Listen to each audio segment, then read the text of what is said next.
अपना best ever performance दिया है, एक रिकॉर्ड परफॉर्मेंस दिया है और 150.16 मिलियन टन का कार्गो हैंडलिंग किया है। हम लोगों ने जो मिशन लिया था इस साल के शुरुआत में कि हम लोग 150 मिलियन टन अचीव करेंगे, वो mission has been accomplished, the mission has been achieved. और इसमें जो कांडला पोर्ट की टीम है, जो ऑफिसर्स हैं, जो स्टाफ हैं, जो श्रमिक भाई बहन हैं, जो पोर्ट यूजर्स हैं और जो असिस्टर ऑर्गेनाइजेशंस हैं जो हमारे साथ काम करती हैं यहाँ पे, इन सबका एक बहुत बड़ा योगदान है। और इन लोगों की मेहनत की वजह से ही हम लोगों ये आज मुकाम हासिल कर पाए। एक जो चीज़ और मैं आप लोगों से शेयर करना चाहता हूँ वो ये है कि जो कांडला पोर्ट की जो कार्गो में ग्रोथ रही है वो ग्रोथ 13% से ज़्यादा रही है। नेशनल एवरेज मेजर पोर्ट्स का जो रहा है वो 4.34% रहा है, तो हम लोग करीब 3 गुने ज़्यादा रेट से ग्रो किए हैं as compared to last year. तो ये भी एक आउटस्टैंडिंग अचीवमेंट है कांडला पोर्ट के टीम का और कांडला पोर्ट के यूजर्स का जो उन्होंने मेहनत की, तो ये एक बड़ा अचीवमेंट है।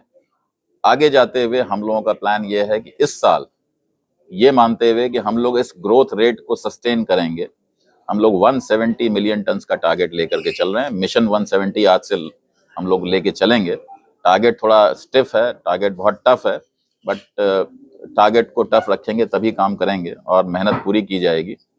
इनके साथ ही साथ इस साल बहुत से और चैलेंजेस हम लोगों को फेस करने हैं। उन चैलेंजेस में नए सेक्टर्स में जो काम होना है, जो नए इमर्जिंग सेक्टर्स हैं like green hydrogen, green ammonia, methanol, उस पे कार्गो के अलावा उस पे भी फोकस रहेगा कि वो ग्रीन हाइड्रोजन के प्रोजेक्ट्स, ग्रीन मोबिलिटी के प्रोजेक्ट्स और ग्रीन मेथनॉल के प्रोजेक्ट्स, वो प्रोजेक्ट्स भी फ्रूशन तक आ जाएं, मटेरियलाइज कर दें। इस साल में हम लोग कुछ डिलीवरी दिखाएं उसको। ग्रीन टग एक इम्पॉर्टेंट प्रोजेक्ट है।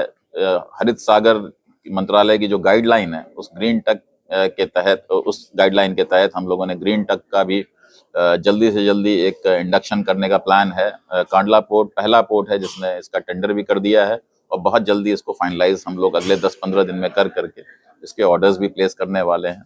तो ग्रीन सेक्टर में डीकार्बनाइजेशन में कांडला पोर्ट एक लीड ले रहा है और जो अपने माननीय प्रधानमंत्री जी का विजन है कि मैरीटाइम सेक्टर को नेट जीरो कर देना है बाय 2050, तो उसमें कांडला पोर्ट ने अपनी जो पूरी स्ट्रैटेजी है उसको ऑनरेबल प्राइम मिनिस्टर साहब के विजन से अलाइन किया हुआ है और ये पूरा एफर्ट हम लोग कर रहे हैं कि जो विजन है वो अचीव हो और उसमें हम लोगों का जो contribution maximum to the maximum possible extent वो हो।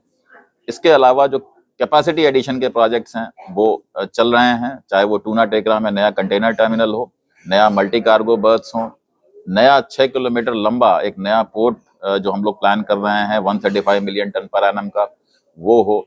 शिप बिल्डिंग क्लस्टर हम लोग प्लान कर रहे हैं, उस पर काम चल रहा है। वाड़ीनार में नया एक SBM ऐड किया जा रहा है, 2 प्रोडक्ट जेटीज ऐड की जा रही हैं। ऑयल जेटीज पे काम चल रहा है, 3 ऑयल जेटीज पे। तो आगे जाते हुए हम लोग इस पोर्ट को, we are trying to position this port as one of the best ports in the world. Methanol bunker यहाँ पे होगा। रॉटरडैम सिंगापुर ग्रीन कॉरिडोर में जो वेसल्स चलेंगे बाय 2030, उनको ये Kandla port will supply green methanol. इस तरह की कोशिश की जा रही है। एज इस gap analysis study is already being done. अगले 2 महीने में हम लोगों को इसकी रैंकिंग भी मिल जाएगी कि हम लोग पोर्ट रेडनेस लेवल के स्केल पे कहाँ स्टैंड करते हैं। बैक साइड में we are tying up with the methanol producers, methanol कहाँ से सोर्स करेंगे।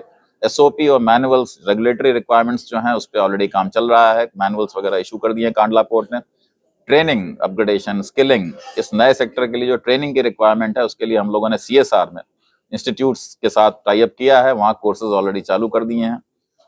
इन सारे जो डेवलपमेंट की एक्टिविटीज कांडला पोर्ट कर रहा है, इससे जॉब क्रिएशन होगा और लोकल रीजनल लेवल पे और आसपास के लोगों के लिए अच्छे जॉब की अपॉर्चुनिटीज क्रिएट होंगी।